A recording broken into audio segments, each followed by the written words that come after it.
Hello everybody, welcome to our channel. இன்னைக்கு நான் உங்களுக்கு செஞ்சு காட்ட போறது மிளகு முட்டை வறுவல். இது செட்டிநாடு ஸ்டைல்ல செய்யலாம். பார்க்கலாம் வாங்க எப்படி செய்யறதுன்னு சொல்லிட்டு. அதுக்கு நான் அடுப்புல ஒரு pan வச்சிருக்கேன். அதுல 3 டேபிள் ஸ்பூன் அளவு நல்லெண்ணெய் ஊத்திருக்கேன். நல்லெண்ணெய் காஞ்சதும் 1/2 ஸ்பூன் அளவு சோம்பு போட்டுக்கலாம். சிறிதளவு கறிவேப்பிலை, 2 மீடியம் சைஸ் வெங்காயம் பொடியா நறுக்கி வச்சிருக்கேன், அதை சேர்த்துக்கலாம். 2 மீடியம் சைஸ் வெங்காயம். வெங்காயம் நல்லா வதங்கணும். அதுக்கு நம்ம கொஞ்சமாக உப்பு சேர்த்துக்கலாம். சிறிதளவு உப்பு சேர்த்துக்கலாம். வெங்காயம் நல்லா வதங்கட்டும். வெங்காயம் ஓரளவு வதங்கிடுச்சு. இப்போ நான் 1 டேபிள் ஸ்பூன் அளவுக்கு இஞ்சி பூண்டு விழுது சேர்த்துக்கிறேன்.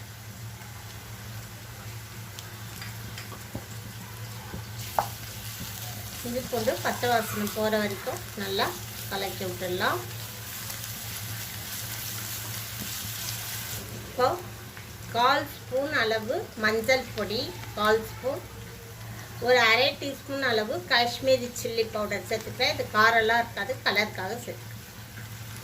காரம் ஒன்லி நம்ம மிளகு போடுறோம் பாருங்கள், அதுதான். ஏன்னா இது மிளகு முட்டை வறுவல்ன்றதுனால மிளகு தான் நம்ம காரத்துக்கு ஆட் பண்ணிக்கலாம்.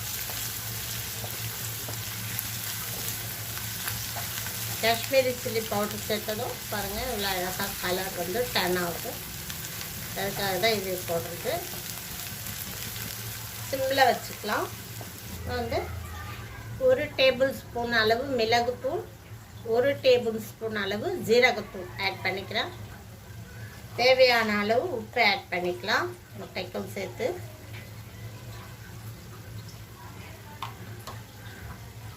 அடுப்பை சிம்மிலேயே வச்சிடலாம்.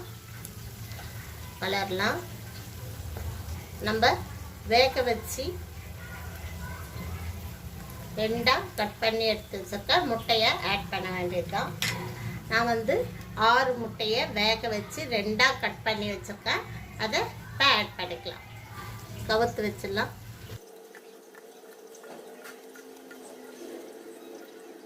ஒரு 1 மினிட் அப்படியே இருக்கட்டும்.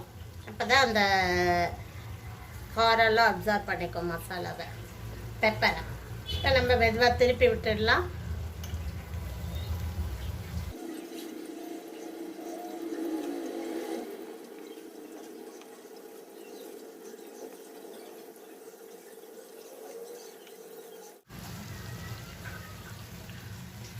ஒரு 1 மினிட் இருக்கட்டும். மறுபடியும் இந்த பக்கம் இது நம்ம நல்லெண்ணெயில் செய்கிறதுனால ரொம்ப டேஸ்ட்டாக இருக்கும், ஹெல்த்தியானதும் கூட.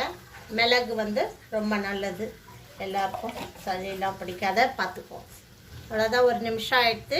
மேலே 2 கருவேப்பிலை போட்டுக்கிறேன். இப்போ நம்மளுடைய பெப்பர் எக் ஃப்ரை ரெடி ஆகிடுச்சு. ரொம்ப சூப்பராக இருக்குது பார்க்கவே.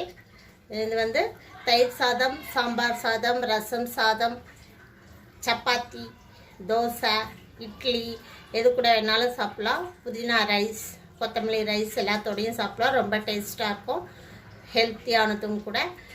இந்த வீடியோ உங்களுக்கு பிடிச்சிருந்ததா நீங்களும் செஞ்சு பாருங்கள். வீடியோவை ஷேர் பண்ணுங்கள், லைக் பண்ணுங்கள், சப்ஸ்கிரைப் பண்ணுங்கள். பக்கத்தில் இருக்க பெல் ஐக்கானை ஆல் அப்படின்ற நோட்டிஃபிகேஷனை டச் பண்ணிங்கன்னா நான் போடுற வீடியோ உங்களுக்கு ஒரு அப்பப்போ அப்டேட் ஆகும். தேங்க்யூ.